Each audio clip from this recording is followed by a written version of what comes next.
आपल्या इतिहासात एकमेव अशी घटना आहे जिथे लाखोंना वाचवण्यासाठी, स्वराज्य वाचवण्यासाठी लाखोंच्या पोशिंद्याला आपला प्राण गमवावा लागला.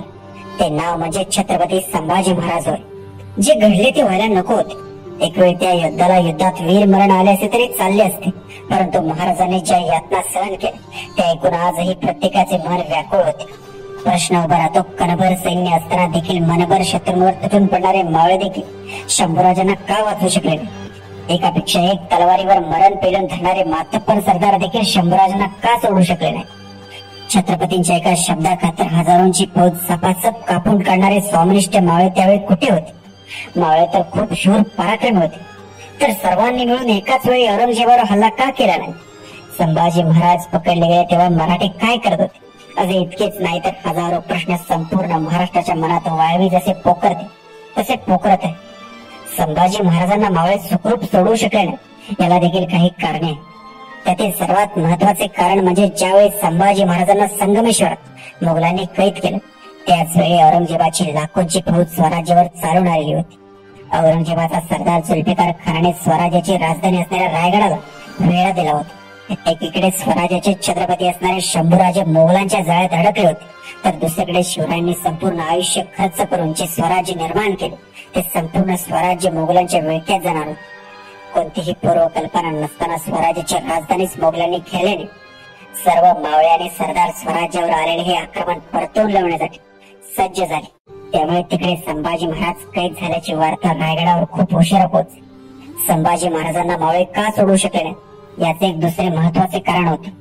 शंभूराजे कैद झाल्याची वार्ता ज्यावेळी औरंगजेबाला मिळाली त्यावेळी त्याने हजारोंची फौज पाठवून जागोजागी मराठ्यांची नाकेबंदी केली. ज्या मार्गाने मोगल शंभूराजांना घेऊन जात होते त्या मार्गापर्यंत मावळे सहजासहजी पोहोचू शकले नाही याची औरंगजेबाने पूर्ण खबरदारी घेतली. त्यामुळे संभाजी महाराजांना सोडून मावळ्यांना शक्य झाले नाही. एकीकडे शंभूराजे तर दुसरीकडे स्वराज्य. कोणतीही पूर्वकल्पना नसताना स्वराज्याच्या इतिहासातील ही सर्वात भयंकर संकटे एकाच वेळी उभी राहिलेली होती. त्यातून मार्ग कसा काढायचा याचा मावळ्यांनी विचार करेपर्यंत शंभूराजांना मोगलांनी औरंगजेबाच्या छावणीपर्यंत पोहोचवले होते. या छावणीत औरंगजेबाचे तब्बल 5 लाखांचा सेनासागर उभा होता. असे असताना देखील सगळ्यांच्या मनात प्रश्न उपस्थित होत असे की मावळे तर प्रचंड शूर आणि पराक्रमी होते, तर सगळ्यांनी एकाच वेळी हल्ला का केला नाही?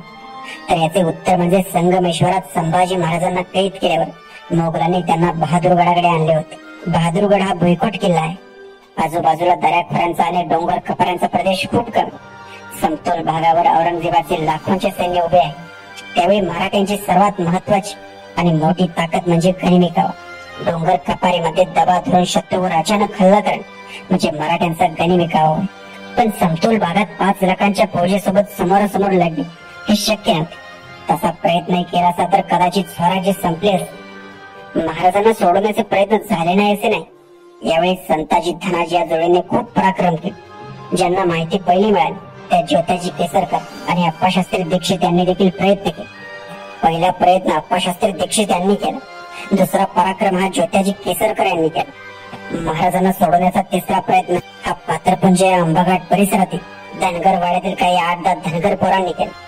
अजाणतेपणे मुकरब खानाला अंबाघाट परिसरातून वाट दाखवण्याचे काम त्यांच्या हातून घडले होते. त्यावेळी त्यांना चूक लक्षात येतच एक वेडा प्रयत्न त्यांनी देखील केला. महाराजांना वाचवण्याचे खूप प्रयत्न झाले. त्यात रायप्पा महार, खंडोबालाल चिटणीस यांनी देखील प्रयत्न केले.